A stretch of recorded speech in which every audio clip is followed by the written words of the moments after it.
আসসালামু আলাইকুম। আমি doctor ATM Kamrul Hasan, medical oncologist, জাতীয় ক্যান্সার গবেষণা ইনস্টিটিউট হাসপাতালে কর্মরত আছি। আজকে আপনাদের ক্যান্সার নিয়ে সচেতনতা নিয়ে একটু কথা বলবো। আপনারা জানেন আগামী 4 ফেব্রুয়ারি বিশ্ব ক্যান্সার সচেতনতা দিবস। আসলে ক্যান্সার নিয়ে অনেকের আতঙ্ক আছে, ভ্রান্তি আছে, ধারণা আছে এবং ক্যান্সার চিকিৎসা নিয়ে আসলে পূর্ণ ধারণা নাই।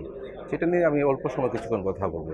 ক্যান্সার হ্যাজ নো আনসার, এটা একসময় খুব ভালো একটা প্রবাদ ছিল, কিন্তু আমরা আসলে এটা ভুল। এটা আমরা ক্যান্সার হ্যাজ মেনি আনসার। আমরা অনেক কিছু ক্যান্সার, অনেক চিকিৎসা আছে।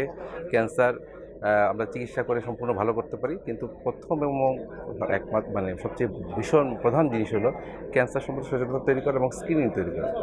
আমি যদি প্রত্যেকটা ক্যান্সারের যদি আমি লক্ষণ জানি, তার যদি আমি আগে বুঝতে পারি আমার কোনো সমস্যা হচ্ছে, শারীরিক সমস্যা, আমি যদি আগে বা প্রাথমিকভাবে চিকিৎসাকে শরণাপন্ন হই, তাইলে কিন্তু বেশিরভাগ ক্যান্সারই নিরাময়যোগ্য। এবং কিন্তু দুর্ভাগ্য হলো আমাদের দেশে বেশিরভাগ ক্যান্সার রোগী আসলে একেবারে অ্যাডভান্স স্টেজে আসে।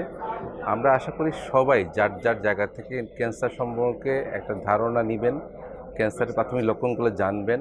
ইউটিউব বা বিভিন্ন জায়গায় আমাদের বিভিন্ন সেমিনারে ক্যান্সার নিয়ে যথেষ্ট কথাবার্তা হয়।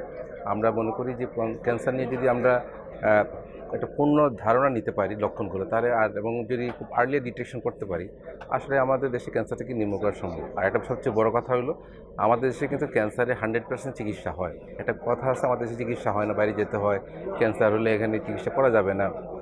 সম্পূর্ণ ভুল ধারণা। আমাদের দেশে রোগ রোগ নির্ণয়, চিকিৎসা, ক্যান্সারের যেসব উপকরণ আছে, কেমোথেরাপি, রেডিওথেরাপি, সার্জারি, প্রত্যেকটা জিনিস আমাদের দেশে হচ্ছে এবং আমাদের দেশে মোটামুটি ক্যান্সার চিকিৎসা শরণাপন্ন। তা আসলে আমরা ক্যান্সার সম্পর্কে সচেতন হই এবং দেশেই ক্যান্সার চিকিৎসা নিই। ধন্যবাদ।